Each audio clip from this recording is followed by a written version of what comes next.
सवाल कब आया? अभी बिहार गवर्नमेंट ने वैकेंसी निकाली ना बिहार टीचर की, इसमें यूपी के लड़कों ने फॉर्म भर के नौकरी लिया बिहार में, फिर वो आपके कह रहे हैं बिहार का बड़ा बुरा हाल है, नौकरी बिहार में ले रहे हैं जाके। बिहार टीचर 2030 का जो पेपर हुआ है ना, उसमें सवाल है, करके बताइए जल्दी से।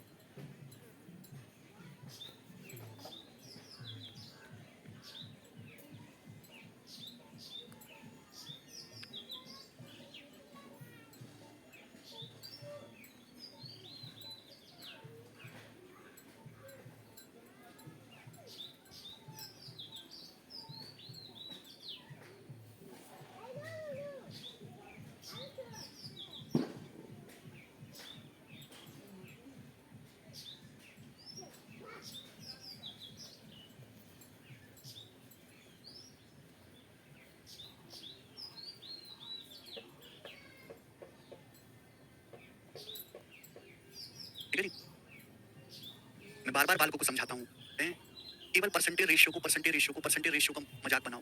बालक मेरी बात सुनने को तैयार नहीं है।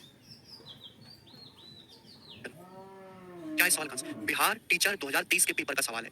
ऐसा नहीं कि ये स्किल सीजन के लिए पढ़ा रहे हैं, आप कोई भी पेपर दें, हर पेपर में सेम ही सवाल पूछे जाते हैं, सेम ही। क्या आप ये सवाल नहीं कर सकते? बताओ, क्या आप ये सवाल नहीं कर सकते? जब एक वस्तु को उसके वास्तविक विक्रय मूल्य के 33/40 पर बेचा जाता है तो 25% का लॉस होता है। यदि इसे इसके वास्तविक विक्रय मूल्य से 32% ज्यादा में बेचा जाए तो लाभ कितना होगा? 33 यहाँ पे 40 आ रहा है मेरे दोस्तों। 40/40 की शक्ल देख के मैंने मान लिया कि माना एक वस्तु का जो एक्चुअल सेलिंग प्राइस है वो 40 है। माना कि वस्तु का जो किसी वस्तु का जो एक्चुअल सेलिंग प्राइस है वो 40 है, तो 40 का सामान आप बेचते हो 33 में। 40 का सामान अगर आप 33 में बेचोगे तो 25% का लॉस होगा। बताओ, 100% पे 25% का लॉस होगा तो सामान बिकेगा कितने में? 100 में 25% का लॉस होगा तो सामान बिकेगा 75% में। समझ में? आप बोलोगे हाँ जी सर।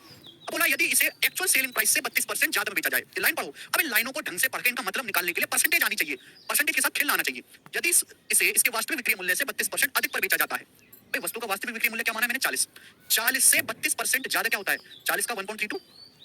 मैं आगे नहीं करूंगा भाई, किसी भी सामान 40 से 32% ज्यादा क्या होता है? अरे देखो, 100% से 32% ज्यादा 132% होता है। 40 का 132% होता है, 1.32 मल्टीप्लाई फैक्टर पढ़ के आओ। यानी कि सामान को 40 into 1.32 में बेचोगे। 40 से 32% ज्यादा है, 40 को 32% ज्यादा करोगे ये वैल्यू आएगी। तो कितना प्रॉफिट होगा इसकी वैल्यू आपसे पूछिए, जवाब दो। इसकी वैल्यू आपसे पूछिए, क्या आप कर सकते हैं? क्या आप कर सकते हैं? मैंने पता गुणा क्यों नहीं करी? मुझे साफ साफ दिख रहा है 33 चौका 132, मुझे साफ साफ दिख रहा है 33 चौका 132।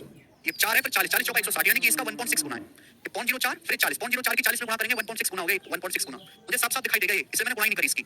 33 चौका 132, 4 गुना, फिर 4 गुना 40, 160, 160 है 2 दशमलव है, 160 में 2 दशमलव लगाओगे 1.6 हो जाएगा, 1.6 है। तो यहाँ पे 75% का 1.6 होगा कि नहीं? बोलो बोले, 112 और ये 8 यानी कि 120%। 120% है मेरे दोस्तों, 100% से 20% ज्यादा में बिका, बी ऑप्शन आंसर खत्म।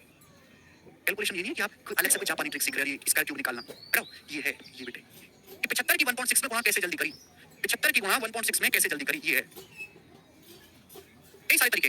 1.6 की पहले आप 70 में गुणा कर लो, 70 में गुणा कर लो, 1.6 की 70 में 16 7 112, फिर 1.6 की 5 में गुणा कर लो 8 120। कर पाओगे? कहां लग कुछ क्या हुआ?